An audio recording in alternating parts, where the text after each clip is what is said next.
देश की राजधानी दिल्ली में कोरोना से बिगड़ते हालात को देखते हुए बीती रात 10 बजे से 6 दिन के लिए लॉकडाउन लगा दिया गया है। इस दौरान जरूरी सेवाएं जारी रहेंगी। जरूरी सेवाओं से जुड़े लोगों को छूट भी मिलती रहेगी। न्यायिक अधिकारी, डॉक्टर, सभी मेडिकल स्टाफ को वैध आई कार्ड दिखाने पर छूट मिलेगी। इलेक्ट्रॉनिक और प्रिंट मीडिया वैध आई कार्ड उनको भी दिखाना होगा। एयरपोर्ट, रेलवे स्टेशन, बस अड्डा जा रहे या फिर वहां से आ रहे लोगों को वैध टिकट दिखाने पर छूट मिल जाएगी।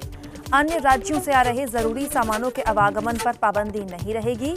राशन, किराना, फल, सब्जी, दूध, मीट, मछली, पशुओं के खाने की दुकानें, दवा दुकानों के लिए ई पास जरूरी होगा। दिल्ली में सोमवार सुबह तक लॉकडाउन की घोषणा क्या हुई? काम करने वाले यूपी बिहार के लोग एक बार फिर अपने घरों की तरफ चल पड़े। पलायन की तस्वीरें दिल्ली के कोने कोने से आने लगी। पहले बस के अंदर जगह पाने की जद्दोजहद, बस के अंदर जगह नहीं मिली तो लोग छत पर बैठकर ही सफर तय करने लगे। लोगों से ठसाठस भरी ये बसें बता रही हैं कि किस तरह लोगों के मन में रोजी रोटी छिन जाने का डर है। हालांकि दिल्ली के मुख्यमंत्री अरविंद केजरीवाल ने कल लॉकडाउन लगाते वक्त लोगों से पलायन न करने की अपील की और कहा कि मैं हूं ना।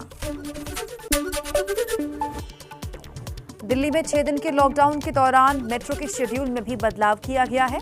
सुबह 8 बजे से 10 बजे और शाम 5 बजे से 7 बजे के बीच पीक आवर्स में मेट्रो आधे घंटे के अंतराल पर चलेगी, जबकि दिन के बाकी समय मेट्रो 1 घंटे के अंतराल पर चलेगी। लॉकडाउन के दौरान मेट्रो में वही लोग सफर कर पाएंगे जिनको सरकारी आदेश के मुताबिक छूट मिली है। हालांकि इन लोगों को सफर करने के लिए मेट्रो में अपना आई कार्ड दिखाना होगा।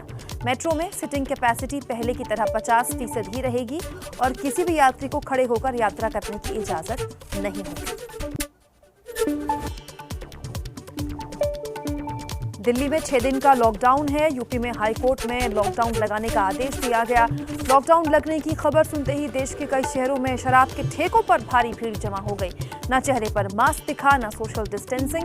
कोरोना के खतरे को भुलाकर इन सभी को बस एक ही चीज चाहिए थी, शराब की बोतल। दिल्ली में कोरोना का संक्रमण इतना बड़ा है कि राज्य सरकार को 6 दिन का लॉकडाउन लगाना पड़ गया। लेकिन जिस डर को देखते हुए फैसला लिया गया, उसी डर को ताक पर रखकर लोगों की भीड़ शराब लेने पहुंच गई। देश में कोरोना हर रोज नए रिकॉर्ड बना रहा है। कल 2,73,000 से ज्यादा नए केसेस आ गए। आज ये आंकड़ा 2.25 लाख से ऊपर जाने की आशंका है। इन आंकड़ों को सबसे ज्यादा महाराष्ट्र और यूपी में बढ़ते दिख रहे हैं। मुंबई में पिछले 24 घंटे में 7,000 से ज्यादा केस आए हैं, जबकि 57 लोगों की जान चली गई। महाराष्ट्र में पिछले 24 घंटे में 58,924 नए केस आए। वहीं इस दौरान 351 लोगों की मौत हो गई। आंकड़ों के लिहाज से दूसरे नंबर पर पहुंच चुका है उत्तर प्रदेश। पिछले 24 घंटे में 28,287 नए मरीज और 167 मरीजों की मौत हुई। कर्नाटक में 15,785, मध्य प्रदेश में 12,897 नए केस और गुजरात में 11,403 नए केस दर्ज हुए हैं। दिल्ली में कोरोना से हाहाकार मचा हुआ है। अस्पतालों में बेड और ऑक्सीजन की भारी किल्लत है। इस मुद्दे पर हाईकोर्ट ने दिल्ली और केंद्र सरकार से जवाब मांगा। केंद्र और राज्य सरकारों को आज अपना जवाब देना है। दिल्ली में पिछले 24 घंटे में कोरोना से 240 लोगों की मौत हो चुकी है। वहीं पिछले 24 घंटे में 23,000 से ज्यादा नए केस सामने आ गए। दिल्ली हाईकोर्ट ने केंद्र और दिल्ली सरकार से सख्त नाराजगी जाहिर की है। कोर्ट ने कहा कि केंद्र और राज्य सरकार 20 अप्रैल तक कोर्ट को जानकारी दें कि किस अस्पताल में कितने बेड उपलब्ध हैं, कितने बेड आईसीयू के हैं, कितने बेड ऑक्सीजन सपोर्ट सिस्टम के हैं। दोनों सरकारें मिलकर मौजूदा स्थिति से निपटने के लिए कितने और बेड का इंतजाम कर रही हैं, इसका भी ब्यौरा कोर्ट को दिया जाए। दिल्ली में लॉकडाउन के बाद अब दूसरी जगहों पर भी इसकी सुगबुगाहट तेज हो गई है। देश की राजधानी के बाद अब आर्थिक राजधानी मुंबई में भी लॉकडाउन की चर्चाएं तेज हैं। एबीपी न्यूज से बात करते हुए महाराष्ट्र के मंत्री विजय वडेट्टीवार ने बताया कि उन्होंने दिल्ली में लगाए गए लॉकडाउन की जानकारी मुख्यमंत्री उद्धव ठाकरे से साझा की है। ऐसा अनुमान है कि 1-2 दिनों में मुंबई में भी लॉकडाउन का फैसला हो सकता है। मंत्री का कहना है कि पाबंदियों के बावजूद भी मुंबई में कोरोना को लेकर लोगों में संजीदगी नहीं दिखाई दे रही है, इसलिए लॉकडाउन ही आखिरी विकल्प है।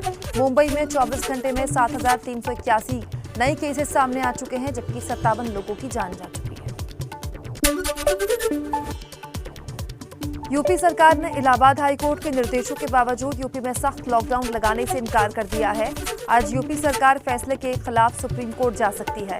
हाईकोर्ट ने 5 शहरों में लॉकडाउन लगाने के निर्देश देते हुए कहा था कि अगर बड़ी संख्या में लोग मरते हैं तो जिम्मेदारी यूपी सरकार की होगी। कोर्ट ने कहा, लोगों को 1 सप्ताह के लिए उनके घरों से बाहर जाने से रोक दिया जाए तो संक्रमण की चेन तोड़ी जा सकती है। सरकार के प्रवक्ता ने कहा कि सरकार ने कई कदम उठाए हैं, आगे भी सख्त कदम उठाएंगे। गरीबों की आजीविका पर बचानी है, इसीलिए शहरों में संपूर्ण लॉकडाउन अभी हम नहीं लगाएंगे। कोरोना महामारी के दौरान कई राज्यों में इलाज में हो रही अव्यवस्था को लेकर राज्यों के हाईकोर्ट ने सरकार से नाराजगी जाहिर की है।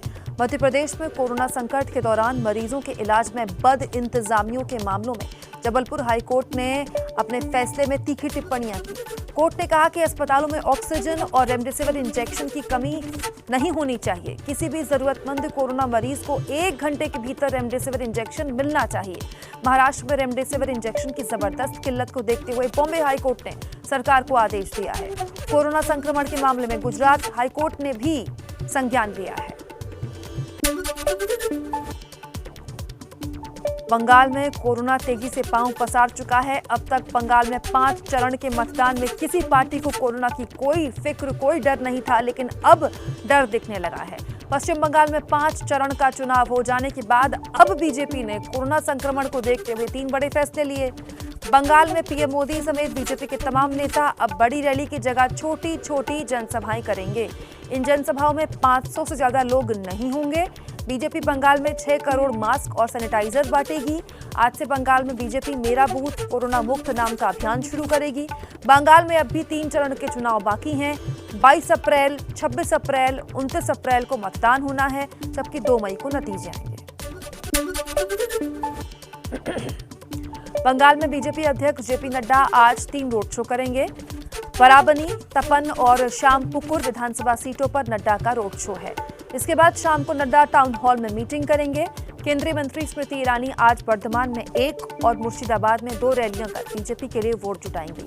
वहीं प्रदेश अध्यक्ष दिलीप घोष भी वर्धमान और मुर्शिदाबाद में 2 रोड शो करेंगे। वहीं सीएम ममता बनर्जी आज मुर्शिदाबाद के भगवान गोला, सागर दीघी और फरक्का में जनसभाओं को संबोधित करेंगी। भतीजे अभिषेक बनर्जी की भी आज 3 जनसभाएं होंगी। बंगाल में 22 अप्रैल को वोट डाले जाएंगे। कोरोना में लोगों को अस्पताल से लेकर दवाई तक के लिए जूझना पड़ रहा है। मुंबई में भी लोग लाइफ सेविंग दवाइयों के लिए दर दर भटक रहे हैं। मुंबई के ऋतिक और अंकित अपने परिजनों के लिए टॉसिलजुमब तो अंकित रेमडेसिविर के लिए 3-4 दिन से परेशान हैं। ये संघर्ष अस्पताल से शमशान तक जारी है। मुंबई के चैम्बूर शमशान में तो चिताएं ठंडी ही नहीं हो रही। चैम्बूर शमशान घाट के कर्मचारी अनंत बता रहे हैं कि रोजाना 8 से 10 मरीज कोरोना के यहाँ पर उनके शव आते हैं। मुंबई में कोरोना के आंकड़ों से मेडिकल व्यवस्था चरमरा चुकी है।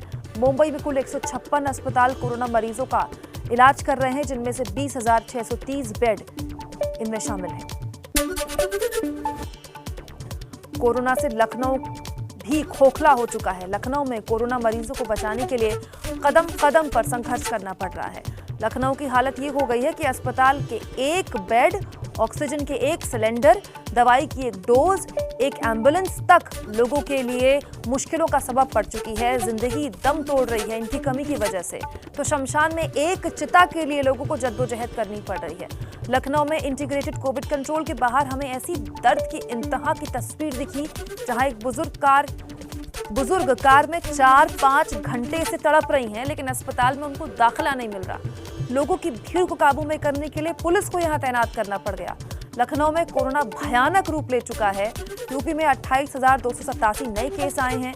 167 लोगों की यहां पर पिछले 24 घंटे में मौत हुई है। नीति आयोग के सदस्य डॉक्टर वीके पॉल ने इस बात पर मोहर लगा दी है कि कोरोना वायरस हवा के जरिए तेजी से फैल रहा है, जिससे इसके ज्यादा खतरनाक होने की बात पर मोहर लगती है। पिछले हफ्ते ही मशहूर जनरल तलौनसन ने भी अपनी रिपोर्ट में इसको लेकर दावा किया था। कोरोना वायरस हवा के जरिए तेजी से फैल रहा है, इसलिए कोरोना को लेकर प्रोटोकॉल बदलने की जरूरत है। मास्क लगाकर रहने में हम कोरोना से काफी हद तक बच सकते हैं।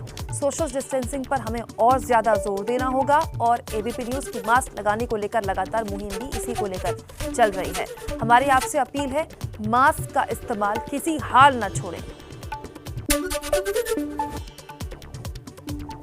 प्रधानमंत्री मोदी आज शाम 6:15 बजे टीकाकरण अभियान पर वैक्सीन उत्पादकों के साथ बैठक करने वाले हैं। केंद्रीय स्वास्थ्य मंत्रालय की बैठक में कई महत्वपूर्ण फैसले लिए गए। 1 मई से 18 साल से अधिक उम्र के सभी लोगों को वैक्सीन लगेगी। औद्योगिक प्रतिष्ठान सीधे वैक्सीन कंपनियों से वैक्सीन खरीद सकते हैं। वैक्सीन कंपनियां 50% डोज सीधे राज्य सरकार या खुले बाजार में बेच सकती हैं। वैक्सीन कंपनियों को टीके की कीमत पहले तय करनी होगी। स्वास्थ्य कर्मचारियों, अग्रिम मोर्चे पर रहकर काम करने वाले लोगों और 45 साल से अधिक उम्र के सभी लोगों के लिए टीकाकरण पहले की तरह सरकारी केंद्रों पर निःशुल्क होगा। अब तक वैक्सीन की 12 करोड़ से ज्यादा डोजेस देश के लोगों को दी जा चुकी हैं। कोरोना की इस लहर में रेमडेसिविर इंजेक्शन की खूब कालाबाजारी हो रही है और लोग रेमडेसिविर के लिए चक्कर लगा रहे हैं, लेकिन क्या ये कारगर है? इस पर एम्स के निदेशक डॉक्टर रणदीप गुलेरिया की माने तो रेमडेसिविर कोई जादुई दवा नहीं है जो मौत की दर को कम कर सकती है। डॉक्टर गुलेरिया का कहना है कि ये दवा बस उन्हीं लोगों को दी जानी चाहिए जो अस्पताल में भर्ती हैं और जिनमें ऑक्सीजन की कमी है। सरकार के मुताबिक दूसरी लहर में अस्पताल में भर्ती 54% मरीजों को ऑक्सीजन की जरूरत पड़ी है, जबकि पहली लहर में यह आंकड़ा 41% था। सरकार के मुताबिक पहली लहर की तरह ही दूसरी लहर में 70% मरीजों की उम्र 40 साल से ज्यादा है।